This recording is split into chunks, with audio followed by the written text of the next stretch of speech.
Hello, and welcome to episode 3 of season 2 of the Carla Palmer Show, you guys. Thank you so much for joining each week.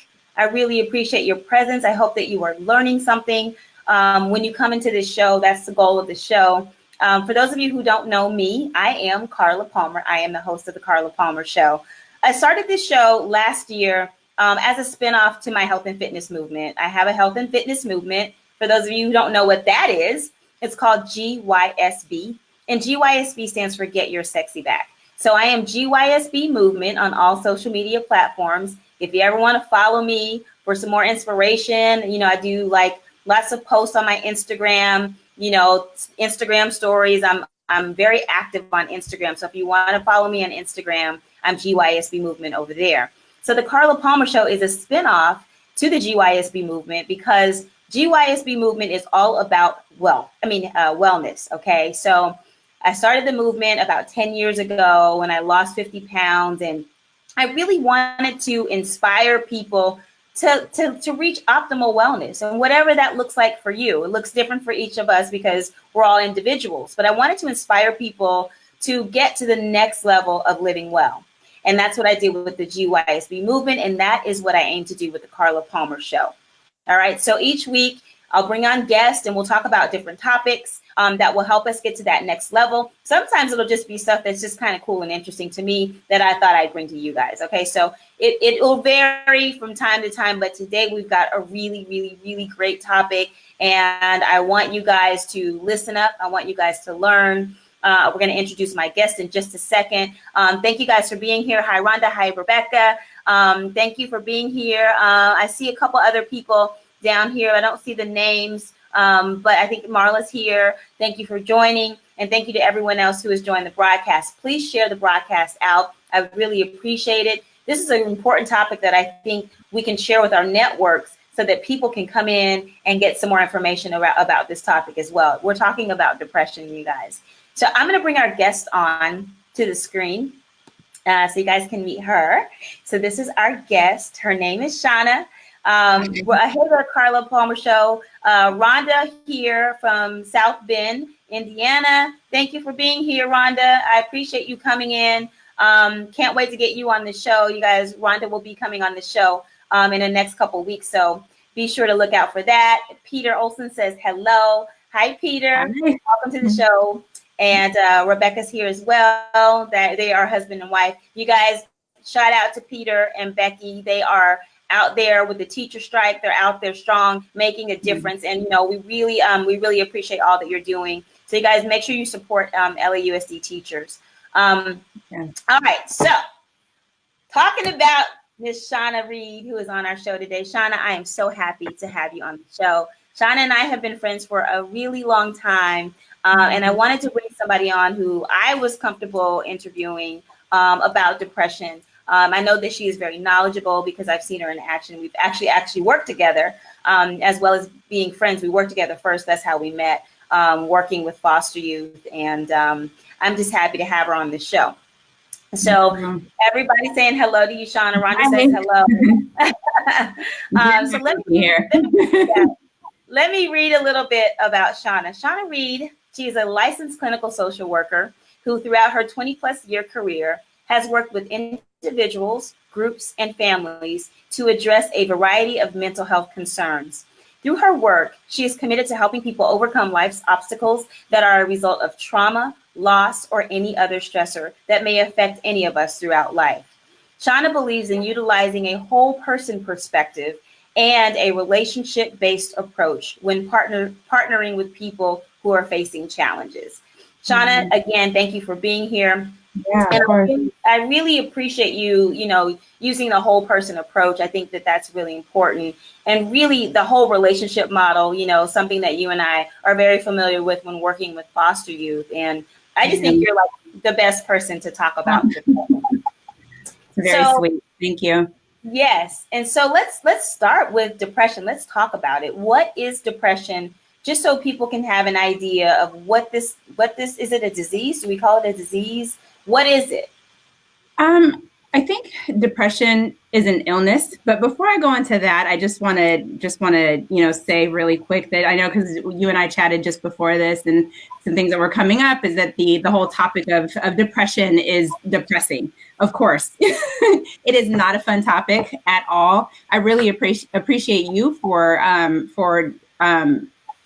having me on your show and really starting some discussions about depression, because I think it's really important. Depression is something that I think just kind of lies in the dark, and really deserves to have some light shed on it, because really we fear what's in the dark. Really, when it really comes down to it, we fear what's in the dark. Shed a little light on depression and we'll see that it's really not that bad. It is something that is treatable, it's curable, it's something that you can get through, that you don't have to deal with.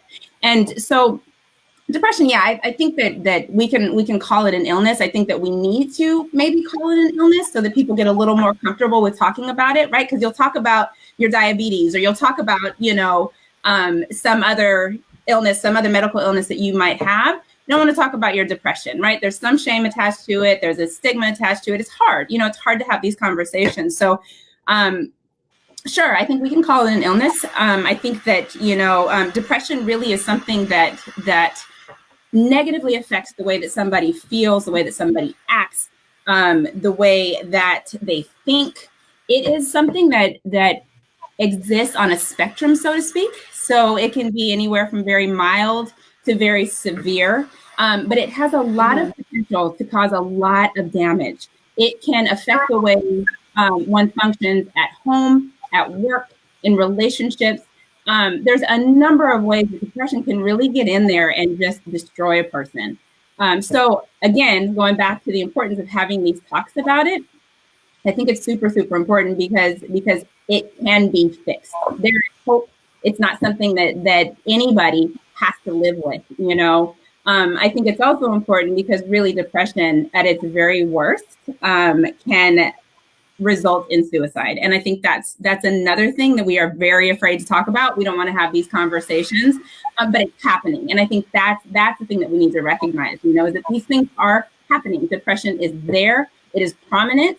It's not going to go away because we ignore it and avoid it. Nothing goes away when we avoid it. We have to face it. We have to confront it. We have to deal with it, period. So I think that's great. I think I want to mention too, that so that people kind of get a sense of how prevalent depression is. In the U.S., there's about over 16 million people who deal with depression. Oh, wow. It's about 7% of the population. It's a number that I think is a little bit, I don't really trust it because I think there's a lot of underreporting. Like, how do they know? You know what I mean? Yeah. The shame and the stigma that's attached to it. A lot of times people just won't say anything. They just suffer in silence, So I actually think the numbers are even higher than that. In the Black community, there is I think the stat is 9.2%. There's 9.2%. Again, I think that's high. That's a lot. It's basically 1 in 10 people or 1 in 9 people, around that. Very high. I think it's more. Quite frankly, Yeah, I think it's more. I think there are more people struggling with it. People in the Black community who may not go to the doctor or may not have health care. Those numbers are not factored into that. So I agree with you. It probably is much higher than, what is it, 9.2%, did you say? 9.2% within the Black community, across the U.S. So are there different types of depression, or is it just is depression just like one big word? Like, help me break it down a little bit. I think depression is super, super complex. Okay. I have yet to fully understand it. I'm constantly, reading about it, going to seminars about it, trying to increase my knowledge about it. I think it's very complex, but clinically speaking, you have major depression, and then just a host of other depressive disorders that kind of fall under the umbrella of depression.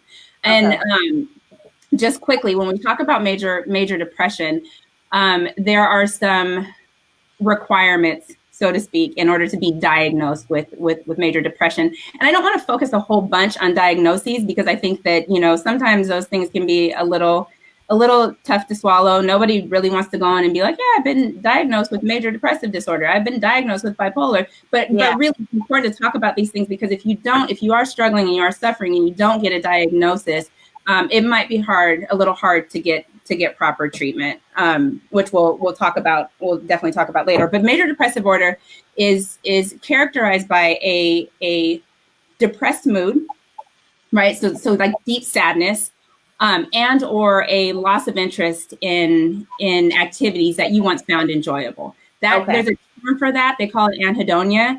It's kind of a fancy word to say you don't enjoy doing anything anymore. But they use it quite a bit in the clinical world, and I think it's kind of catching on with others, with other people as well. But you have those two, one of those two things in order to qualify, so to speak, for as having major depressive disorder. In addition to that, you need to have four other symptoms. I think there's maybe in total, 9 symptoms maybe in total. So you have to have a total of at least 5 symptoms in order to be diagnosed with major depressive disorder. It also you need to have a depressive episode, which lasts for a minimum of 2 weeks. So you're kind of feeling depressed. You have this loss of pleasure in activities that you used to enjoy, plus some other symptoms, which can include weight loss or weight gain. Mm-hmm. So having some difficulty there. Insomnia, psychomotor agitation, which is really just everything is kind of slowed down. So your movements are slower, your speech is slower. Fatigue or loss of energy, feelings of worthlessness or excessive or inappropriate guilt, which is an interesting one to me, and we'll talk a little bit more about that later.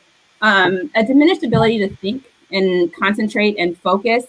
In addition to that, recurrent thoughts of death or suicidal ideation, right? Recurrent suicidal ideation, suicide attempt, that sort of thing. So that kind of wraps up the diagnosis of major depressive disorder. There are other disorders like persistent depressive disorder, which is also known as dysthymia, and that's a little different in that it's kind of a low grade depression.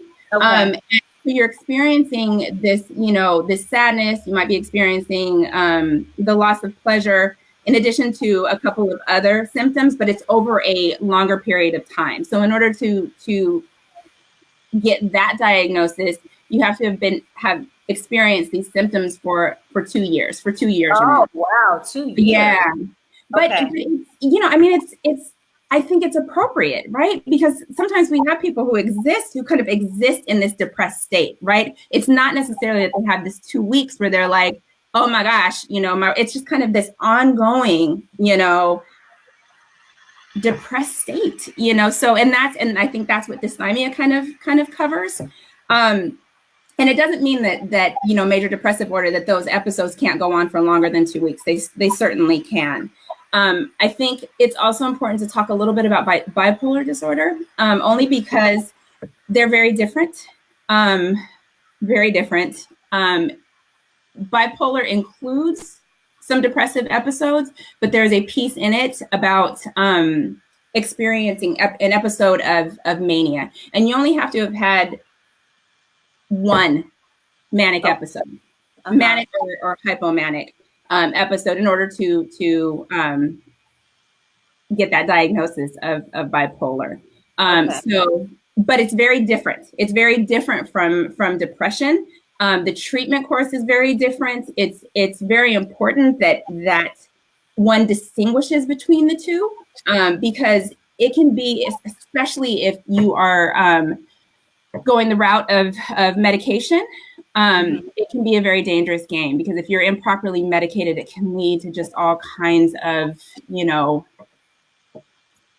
crazy and sad things. So I just, so it's really important that if somebody has experienced, what they think might be mania, which is really just this elevated mood, but it's like you're superhuman. So it's beyond just being happy. It's this extreme state of euphoria. We just kind of can't stop You're thinking Oh, nonstop, you can't sleep, and that goes on for I think it's a period of a week. It has to go okay. on for at least a period of a week. It can also show up as irritability, Okay. like extreme irritability. And again, if that's extreme, like we're talking about extreme here, not just I was angry for a day. It's not like that. It's like you were really irritable, and it persisted throughout like a week or so. So Yeah. that is important too. But again, just sort of making that distinction between bipolar and depression and major depressive disorder becomes really, really important when it comes to treatment. Mm-hmm. Um, Did you have other? How many do you have other ones? oh my gosh, there's a ton of them. We probably don't have time to get into all of them, but there are things like like acute stress disorder, which is kind of the disorder before PTSD, before Okay. post-traumatic stress disorder. These are anxiety disorders, but I want to talk a little bit about them only because there is a depressive component to these disorders, and I think that acute stress disorder just has to do with experiencing some sort of trauma. It happens, it's over, you respond to it. You may have a number of different symptoms that are the same symptoms as you would have with PTSD. But it's for a shorter period of time. So within 30 days, you're through it. You've managed to to deal with it and get through it, which does happen. Not everybody has the same reaction to trauma. If it persists for longer than 30 days, then it becomes PTSD. If it really acute PTSD, it gets so complicated. But again, just wanted to make sure that I mentioned PTSD because there is this depressive component to PTSD. So just kind of making sure that that you're aware of that. There's other disorders like perinatal depression, which is depression that happens when you are pregnant. There's postpartum depression, which happens after you give birth. There's premenstrual dysphoric disorder, which has to do with women and their menstrual cycles, and it's this. You have this. You're basically depressed for 1 to 2 weeks prior to your period starting, which is, I mean, if you think about it, it's quite tragic, right? Especially if have our periods every month, which means half the year really you are in this depressed state. So it's significant and it's serious. We have things like seasonal affect disorder, which a lot of people I think have heard about, and that has to do with with light. Places where there tends to be less sunlight, they tend to have difficulties with seasonal affect disorder.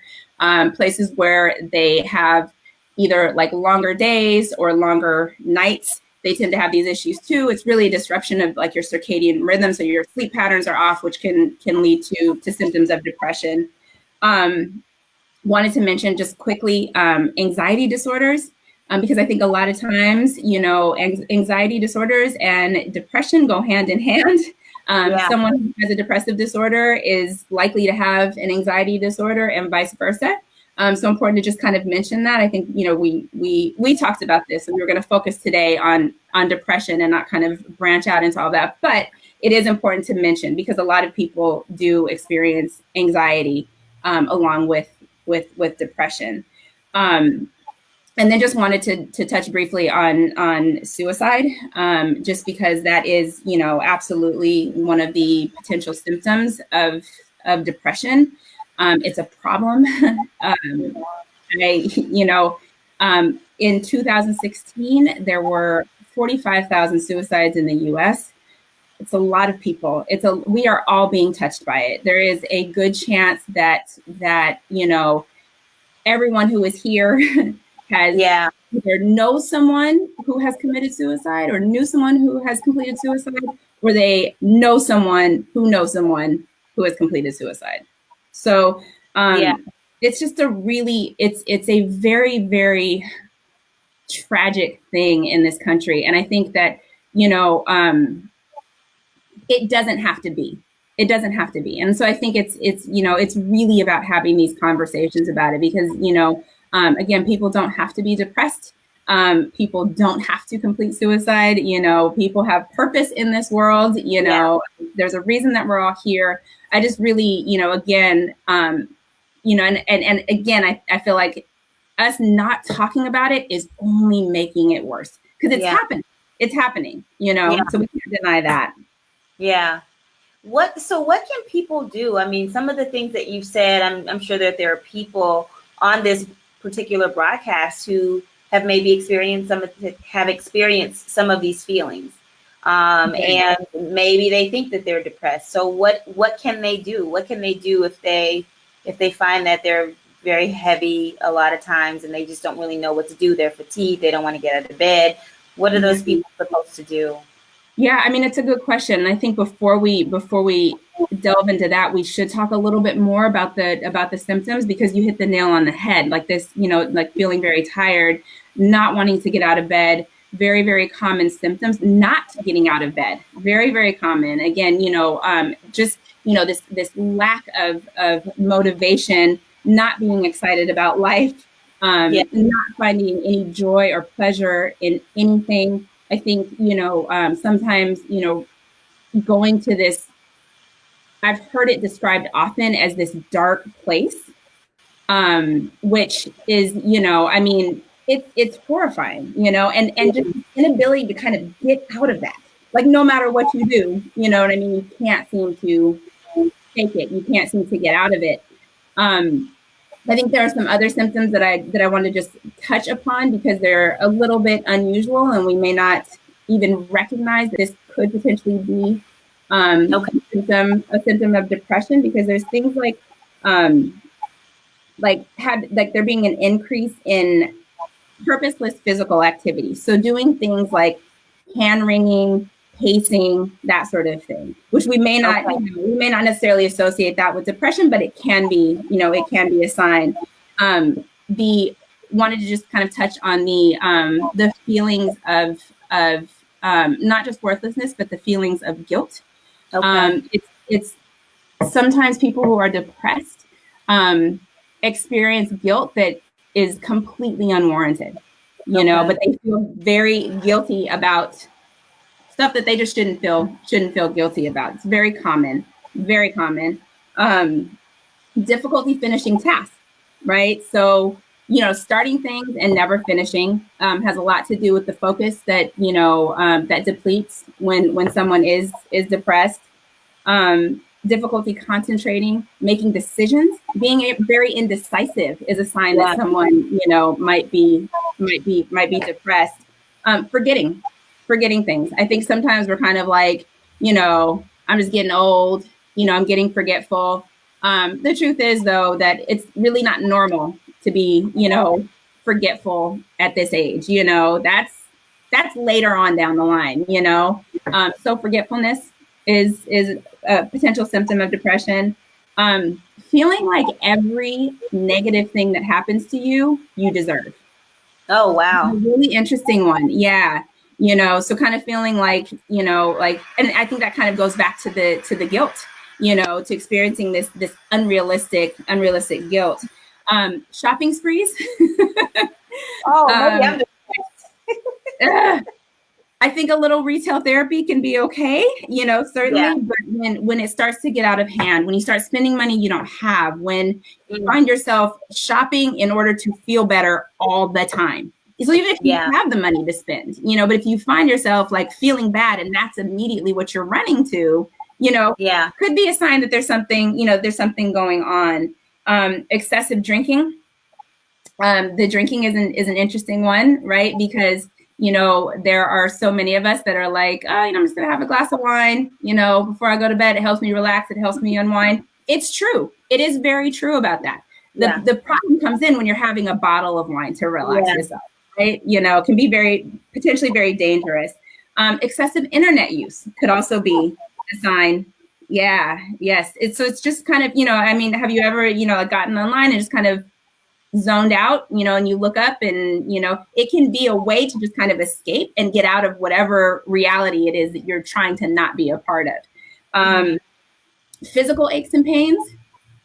So actual physical pain could be a sign, like stuff that's unexplained. It's not explained by an injury or anything like that. In your neck, in your back, lower back, for some reason is huge with people who are depressed. And typically, well, with some, they don't feel the lower back pain until they're depressed, if that makes any sense. Okay. So so it's not like they have the lower back pain and then they get depressed. Well, there are people who have chronic pain who are depressed. That certainly happens. But again, with this specific, potential symptom, it's like, you have this inexplicable pain in your neck and your back, that sort of thing. Risky sexual behavior. There tends to, with people who are depressed, their libido tends to be a little bit lower. So it seems a little weird that they would engage in, in sexual behavior. It's not about getting the pleasure. It's about the escape. You know what I mean? It's about escaping the pain, really, is what it becomes. Irritability is another sign that we don't often think of, because when we think of depressed people, we think of the people who are more like Eeyore, right? Just sad and kind of, just kind of fall within themselves. But irritability is definitely can be a sign. The last one the last couple that I wanted to talk about is not keeping a clean and tidy home, which is a huge, huge, huge sign, of depression. Just not being able to keep up with your home. And it's not because you're lazy or any of that. It's because you just don't have the ability to maintain it. Same thing possibly with your physical appearance, not showering, wearing clothes, wearing the same clothes over and over again, wearing clothes that are dirty or worn out, not doing your hair, not styling your hair or cutting it. So just kind of letting yourself go could very well be a sign that that you're experiencing some depression. Yeah, we had a question. Annette had a question earlier, and she wanted to know what kind of depression is watching TV on the sofa all the time and not eating and bathing, or not bathing. It's depression. It's depression. Okay. Yeah, it's not necessarily a specific type. It sounds like depression to me. However, it's important that, it's hard to answer a question like that, like clinically speaking, with just that limited information. So it's kind of important to know other pieces, that's where that whole person comes in, right? So it's hard to make an assessment, but definitely could be a warning sign, could be a warning sign that something is going on. So certainly something that would be important to pay attention to. So Wanda Collins said, I went to a conference yesterday for women of color, and it was rewarding and informative. Nice. I love conferences. I think that there's so much that people can learn from conferences. Mm-hmm. So good for you. Good for you, Wanda. We had another comment. I know we have some more to cover, but just want to make sure that I'm engaging with the audience. I have worked with people that have severe insomnia, and often depression and anxiety are related. That's one of the things that you covered. Just for the last comment that I want to go over before you continue is, Rebecca says, I go to Kaiser and I feel like depression medication is really pushed on us without spending a lot of time with our patients, I hope that we can cover meds today and what our doctor should ask and do before prescribing medications to us. Before we start saying yes to those things. And I think it's important that we know what it is that they're prescribing us, and if it's something that we really want to put in our bodies, because there are other effects that you're going to get when you take certain medications, correct? Absolutely. Oh yeah. I totally agree. And I think that, the medical industry really pushes meds. It really, really pushes meds. And I think that, I think some of that is changing in some ways. There is I cannot remember what it's called, but it gave me a little bit of hope because I wrote it down, but there is a new form of psychiatry that's being practiced that focuses more on natural methods for improving mental health disorders. So that sort of thing is very promising to me, because again, these meds, we weren't going to talk about this, but I think that, it is an important thing to talk about, only because what they say is that the most effective treatment for, and we'll get into this a little bit later, but I'll just go ahead and spit it out now. But the most effective treatment for depression is a combination of psychotherapy and medication. I think it depends on who you are, quite frankly. No judgment if somebody decides that medication is the best course for them. I strongly discourage doing the medication by itself. Because I think it's important to incorporate the therapy into that. And oftentimes our primary care physicians will prescribe these medications. They'll say, oh yeah, you're depressed. They'll give you this, this diagnosis, and they'll go, here's some Lexapro, you know what I mean? And send you on your way. I think that's dangerous. And I totally agree that we really need to, doctors should be spending their time with patients. They don't always do that. Because, it's possible that they might be on a different agenda. Yeah. Well, really is to get these meds out there. And again, there's been a lot of research on medications and their effectiveness. But it's a little scary, right? It's a little scary because we don't always know. We don't always know what we're putting into our bodies. And I'll tell you just this little piece that I learned just the other day. So they are looking into as treatments for depression, medication treatments for depression. They're looking into ketamine, which is Special K, right? Ketamine, and they're also looking into magic mushrooms, hallucinogens to treat. Yes, it's, to me, that's just moving into a very scary place. Oh, that's just dangerous. Very scary place, yeah. So, again, I think that it is, up to the person what their beliefs are around it. I don't discourage it if that is it is absolutely your choice, but I do recommend that you get as much knowledge as you possibly can. There are certain, antidepressants that increase suicidal thoughts, which to me seems counterproductive, but but they continue to be on the market and they continue to, so it's just, you definitely have to be careful. Yeah. I mean, I think definitely proceeding with caution because, the medical industry, they're trying to make money, and we have seen that they don't always care about us first. So yes. I'm just going to say that. Yes. Lauren, but I do want to say that that doctors are very important, right? Yes. And they do play a role in this, absolutely, because there are a number of medical conditions that we'll touch on a little bit if we have time.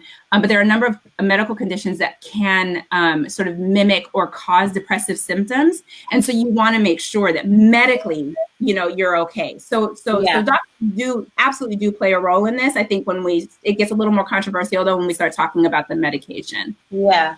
So we have like 6 minutes. So oh my Lauren, God. It goes by so quickly on here, wow. Especially when you're having a conversation like this. That's so much information, and we're going to bring you back. Okay. So don't feel like you have to go over everything today. We will bring you back this season to continue the conversation because it's a very important talk. Do you recommend at a young age, say 7 or 8, being on these medications continuously if they are diagnosed with, I guess, depression? Are there any suggestions for young ones to help support them? Oh my gosh, it breaks my heart. 7 or 8 is so young, and I think that that sort of thing. It's hard to say whether or not I recommend. I can't really say that, right? Because again, it goes back to having a full assessment, being able to properly assess the situation. So I think there's so many different components and so many different things that can contribute to depression. I can't say, I recommend that they be on medication. I can't say, no, I recommend that they don't be on medication. It really is about exploring, understanding, working with your doctor, also working with a mental health professional that isn't necessarily a doctor. I think can be important too. So since we don't have a lot of time left, how do we close this conversation out today? And determine where we're going to pick up the next time we bring you on. And I won't have a long time in between when we have you on again, just so people are still fresh and familiar with this topic. So what would you like to cover before we close out in 4 minutes? Oh my gosh. I just want to say, I think I just want to reiterate that, depression, as difficult as it can be, because it truly is. If you are truly dealing with depression, it can be a beast. It can potentially be a monster. And so I think that what I'd like to say is that there is hope. Again, depression is treatable. It is curable. You do not have to live with it, but it does take a little bit of work, right? It takes having that initial conversation, kind of taking a look at your life and really just sort of peeling back the layers and figuring out what's going on. Is it connected to your food? Is it connected, to childhood trauma? Is it connected? You know what I mean? So really taking a look at that. And we didn't have a chance to get into that today. And so I think that's probably where we'll get. We might need part 3. We might. We'll see. We'll see what happens. Okay, that's what this platform is for. Yes, I agree. Becky wants to know strategies for self-care and loving our friends and family through the struggle. Like, we have to talk about those things, because so many of us have friends who we know that something is not right. Something is going on with them. And they may always say, oh, I'm fine. They may say, oh, no, I'm having a great day. Yeah. But then that's happening often. So there is something that we can do as friends to support. And I know, like, even myself, and I'm sure that there are other people like that. I like to be around happy people, right? Yeah. Because I'm pretty much a happy person. I think so. And so it's hard for me to be around people who aren't happy, because then I start to get sad too. And I don't like the way that feels. But I like to be around, I want to support my friends. I have a good heart. And so it doesn't mean that I don't love them, but also I'm like trying to protect myself too, because I have my own issues. And, if I'm around somebody who's not happy too, then I start thinking about my own issues, and like just two sad people together. Like, you know what I mean? So like, I think we do need to talk about that, and we can go and on another show, but how, like, do you have like 1 or 2 sentences, like how somebody might be able to support a loved one? Yeah. Well, first of all, I do want to say that emotions are contagious, and just like someone can catch the sad bug, someone can also catch the happy bug. And, depression is really so much of it is about isolation. And so I think when you try to remove yourself from that stance, I don't want to be around a sad person because it's going to make me sad. Think about it as I want to be around this sad person because there's a chance that my happiness can help make them a little happier.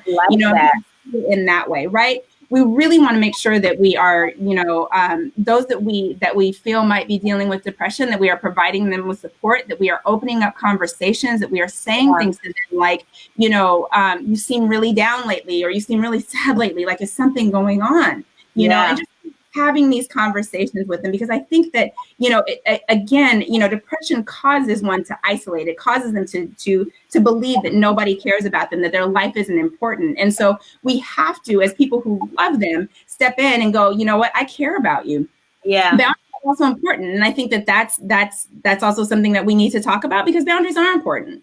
If you find yourself around this person and you're continuously feeling sad, you may need to set a boundary. Right? That might be important for you, but again, offering them love, offering them support, not saying things to them like, you should just get over this, or, go work out like me. Why don't you just go work out? Right. Which can help. It absolutely can help. And we'll talk about that in part 2. It can help. But again, when you've got somebody who has difficulty following through, who has difficulty finishing tasks, you put them on an exercise regimen, and the chances of them actually following through, slim to none, so it's not, it's not quite that easy. It's not quite that simple. So, as somebody who may not have ever experienced depression, you don't want to say things to them like, oh, I understand how you feel. No, you don't. You don't. You don't. it's a very, very special place to be. You know what I mean? Like, and I mean that, I don't mean that in a positive way, you know? So again, I think it's just, but I think it's important to just start the conversations. Let them know that you notice that something is off, and do they want to have a conversation about it? What can I do? You know, what can I do right now to support you? Remind them of how important they are, how loved they are. Because again, I think when it comes to things like suicidal ideations, there's this sense of, I'm just not important. I don't matter in this world, you know. And we all know, for those of us who have survived suicide, you know, who have survived a loved one completing suicide, we know how devastating it is. Devastating it is. And so I think saying things to them like, I would be so sad if I lost you. I think things like that are really important. You know, it's really important. It's true. You know, it's, you want them around. You don't want to see them go, you know, but sometimes they may not be thinking about that, you know, so. Yeah. Oh man, I wish I could read like every single one of these comments. Like, this is such a great topic, and I'm so glad that we've opened up the door for this conversation. And I'm so excited that I can tell that people really want to talk about this. And so it's going to be great bringing you back and having a part 2 and even perhaps a part 3. And I want people, when the broadcast is over, put some of the things that you would like for us to discuss when we continue this conversation about depression, so that we can structure the talk around those things that we know that you guys really want to hear. And, you know, Shauna, it's really interesting that you say that people who struggle with depression, this guy who I think he wrote a book or something about people who have survived jumping off of the Golden Gate Bridge. And he was saying that when he was on his way, he was one of the survivors. When he was on his way going to the Golden Gate Bridge to jump off, you know, he would see people, and it almost looked like they were coming to talk to him, but then they would just walk right past him. And he said if somebody would have said something to him, like, how are you today? Is everything okay? Like, if somebody would have, we're so consumed on our phones, like we're so busy just thinking about ourselves, and we're not saying hello to people, and we're not giving people compliments. We're not saying, oh, how are you today? Like we used to, you know. And I think if we can all just be more intentional about looking at people as human beings and saying hello and being really authentic in the way that we interact with people, I think that even that little bit, all of us doing that little bit, I think it will help. I think it will help, because he said if he saw this lady walking towards him and he thought she was going to say something to him, and she kept going, and he said if she would have asked him if he was okay, he would have told her no, or I'm thinking about committing suicide, you know. And so it's just important that we just spread love, you guys, spread love, positive vibes, you know, like just see people just want to be seen and know that you see them, and that you care. So I'm going to leave it at that. Thank you guys for the shares. I think that Lauren's going to share that out. Lauren, praying for your sister. I hope she's going to be okay. I hope she sees this broadcast. If you guys want to reach out to Shauna, you can connect with her on Facebook. Send her a friend request, but in the friend request, make sure you let her know it's coming from the Carla Palmer Show episode, so that she can, you know, flag it and go, oh, okay, I'm going to accept that friend from the Carla Palmer Show. So if you guys want to connect with her on Facebook, feel free to do that.